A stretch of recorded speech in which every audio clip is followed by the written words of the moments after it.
Hi my dear mathematician. 2 நாளைக்கு முன்னாடி விகடன் பிரசுரம் வெளியிட்ட மரியாதைக்குரிய மக்களவை உறுப்பினர் எழுத்தாளர் சு வெங்கடேசன் அவர்கள் எழுதின இந்த புத்தகத்தை வாசிக்கிறதுக்கான வாய்ப்பு எனக்கு கிடைச்சிச்சுங்க. இந்த புத்தகத்தை நான் வாசிக்க ஆரம்பித்த முதல் பக்கத்திலேயே ரொம்ப இம்ப்ரெஸ் ஆக ஆரம்பிச்சிட்டேன். இமேஜின் பண்ணிக்கங்களேன், 2 பெண்கள் என்ன பண்ணுறாங்க, அவங்க வீட்டில் உட்காந்து தாயம் விளையாடிக்கிட்டு இருக்காங்க. அதில் ஒரு பெண்ணினுடைய கழுத்தில் முத்துமணி மாலை இருக்கு. அந்த வெண்மையான முத்துல இருந்து வரக்கூடிய ஒளியில அந்த வீடே அவ்வளோ அழகா பிரகாசமா இருக்கு. இன்னொரு பெண் என்ன பண்றா அப்படின்னா, ஆப்கானிஸ்தான்ல இருந்து கொண்டு வரப்பட்ட மூலப்பொருள்ல செஞ்ச சூது பவளம், அதாவது கார்னிலியன் அப்படின்னு சொல்லக்கூடிய அந்த மாலையை அணிஞ்சிருக்காங்க. இவங்க 2 பேரும் அந்த தாயம் விளையாடுற அழகே அவ்வளோ தனி சிறப்பு. 2 பேரும் தாயம் விளையாண்டுகிட்டு இருக்கும்போது தண்ணி தாகம் எடுக்குதுங்க. அப்போ ஒரு சிறுமி என்ன பண்றா, தண்ணி கொண்டுட்டு வந்து கொடுக்குறா. அந்த தண்ணி கொண்டுட்டு வந்து கொடுக்கக்கூடிய குவளை ரோமானிய குவளைங்க. தண்ணி குடிக்கிறாங்க. குடிச்சு மீண்டும் என்ன பண்றாங்க, தாயம் விளையாட ஆரம்பிக்கிறாங்க. அந்த தாயக்கட்டையை உருட்டி விடும்போது பார்த்தா அந்த தாயக்கட்டை தந்தத்தால ஆன தாயக்கட்டை. இது எல்லாமே கற்பனை காட்சி இல்லைங்க. கிட்டத்தட்ட 2600 வருடங்களுக்கு முன்னால நம்ம மதுரையில நடந்த உண்மையான காட்சி தாங்க. ஆமாங்க, கீழடி குறித்த பதிவுகள். கிட்டத்தட்ட 2600 வருடங்களுக்கு முன்னதாகவே நமது முன்னோர்கள் நகர நாகரிகத்துல வாழ்ந்திருக்காங்க. ஏன், அதற்கான சாட்சியங்களும் நமக்கு இப்ப கிடைச்சிருக்கு. கீழடி, ஆதிச்சநல்லூர், இது மாதிரி கிட்டத்தட்ட 40 இடங்கள்ல தொல்லியல் துறை அகழாய்வு நடத்தியிருக்காங்க. ஏன், நம்ம ராமநாதபுரம் மாவட்டத்துல அழகன்குளம், தொண்டி, தேரிர்வேலி இது போன்ற இடங்கள்ல கூட அகழாய்வு நடத்தியிருக்காங்க. சரி, இந்த அகழாய்வுல கண்டெடுக்கக்கூடிய பொருட்கள் இருக்கு இல்லையா, அதனுடைய வயதை எப்படி கால்குலேட் பண்றாங்கன்னு என்னைக்காவது நீங்க யோசிச்சிருக்கீங்களா? S, carbon dating. அதாவது ஒரு உயிரினம், ஒரு மரமோ அல்லது ஒரு விலங்கோ உயிரோட இருக்கும்போது என்ன பண்ணுது அப்படின்னா, வளிமண்டலத்துல இருக்கக்கூடிய அப்படியே கார்பனை அப்படியே கொஞ்சம் கொஞ்சமா உறிஞ்ச ஆரம்பிக்குது. அது இறந்ததுக்கு அப்புறம் உறிஞ்சக்கூடிய கார்பன் அப்படியே ஸ்டாப் ஆகி அந்த கார்பன் கொஞ்சம் கொஞ்சமா சிதைய தொடங்குது.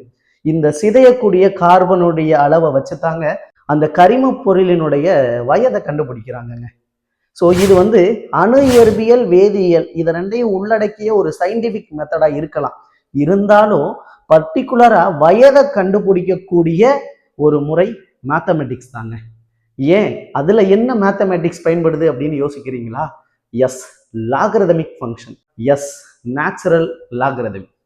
அதாவது இந்த நேச்சுரல் லாக் இருக்கு இல்லையா, ஸோ இது இந்த கார்பனினுடைய சிதைவை கால்குலேட் பண்ணி பர்டிகுலரா அந்த சாம்பிளினுடைய ஏஜ் எவ்வளோ அப்படிங்கிறத பர்டிகுலரா நம்மளால சொல்ல முடியுங்க. அது எப்படி அப்படின்னு நம்ம இப்ப பார்க்கலாம். அகழாய்வுல நம்மளுக்கு ஒரு எலும்பு துண்டு கிடைக்குதுன்னு வச்சுக்கோங்க. அதனுடைய வயதை எப்படி கண்டுபிடிக்கலாம் அப்படின்னு நான் உங்களுக்கு சொல்றேன். அந்த உயிரினம் உயிரோட இருக்கும்போது கார்பனை உறிஞ்சி இருக்கும். இறந்ததுக்கு அப்புறம் படிப்படியா கொஞ்சம் கொஞ்சமா அந்த கார்பன் சிதைய தொடங்கி இருக்கும். இவங்க நல்லா கவனிங்க, டி அப்படிங்கிறது நம்ம எடுத்துக்கிட்ட எலும்பு துண்டினுடைய வயது. அந்த எலும்பு துண்டுல சிதைஞ்சுக்கிட்டே இருந்ததுக்கு அப்புறம் இப்ப கார்பனினுடைய விகிதம் எவ்வளவு இருக்கு அப்படிங்கிறத நான் தொகுதியிலையும், இனிஷியலா கார்பனுடைய அளவு எவ்வளவு இருந்துச்சு அப்படிங்கிறத இங்க பகுதியிலையும் எடுத்துக்கிறேன். இன்ட்டு T1/2, T ஆஃப் அப்படின்னு எழுதியிருக்கேன் பாருங்களேன். இது வேற ஒண்ணும் இல்ல, கார்பன் 14 ஐசோடோப்பினுடைய அரை ஆயுட்காலம் சொல்லுவோம். அதாவது கார்பன் 14 அரை ஆயுட்காலம் எவ்வளவுன்னு பாத்துக்கிட்டீங்கன்னா 5730 வருடங்கள். ஒரு கார்பன் பாதியா குறையிறதுக்கு கிட்டத்தட்ட 5730 வருடங்கள் ஆகும். சரி, இப்போ நம்மளுக்கு கிடைச்சிருக்கக்கூடிய சாம்பிள் இருக்கு இல்லையா, அந்த எலும்பு துண்டு, அதுல 25% தான் இப்ப கார்பன் இருக்கு அப்படிங்கிறத நம்ம இமேஜின் பண்ணிக்கிறோமே. அப்ப T equal to natural log of 0.25, அதாவது 0.25 அப்படின்னு நான் எடுத்துக்கிறேன் 25%.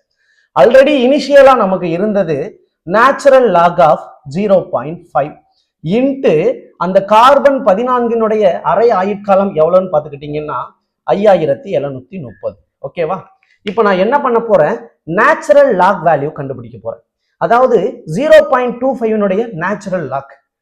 1 விட பெரிய எண்களுக்கு நேச்சுரல் லாக் பாசிட்டிவ்லையும், 1 விட கம்மியான எண்களுக்கு நேச்சுரல் லாக் நெகட்டிவ்லையும் வரும். இப்போ இங்க 0.25ங்கிறது 1 விட கம்மியானது. கண்டிப்பா இதனுடைய ஆன்சர் நெகட்டிவ்ல தான் வரப்போகுது. ஸோ நேச்சுரல் லாக் ஆஃப் 0.25 அதனுடைய மதிப்பு என்ன வரும் அப்படின்னா -1.386. இந்த நேச்சுரல் லாக் ஆஃப் 0.5 0.5 இதனுடைய மதிப்பு என்ன வரும் அப்படின்னு பார்த்துக்கிட்டீங்கன்னா -0.693 இன்ட்டு 5730. இப்போ நான் என்ன பண்ண போறேன் அப்படின்னா இதை கேன்சல் பண்ண போறேன். எப்படி கேன்சல் பண்றோம்? நெகட்டிவ் கேன்சல் ஆயிடும். ஸோ இதை கேன்சல் பண்ணா நமக்கு 2 கிடைக்கும். 2 இன்ட்டு 5730 11,460.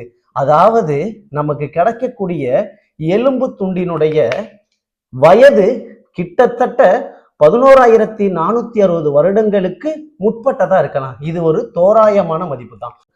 இப்படித்தான் நமக்கு அகழாய்வுல கிடைக்கக்கூடிய மாதிரியினுடைய வயதுகளை நேச்சுரல் லாகரிதமிக் ஃபங்க்ஷனை வச்சு கண்டுபிடிக்கிறாங்க.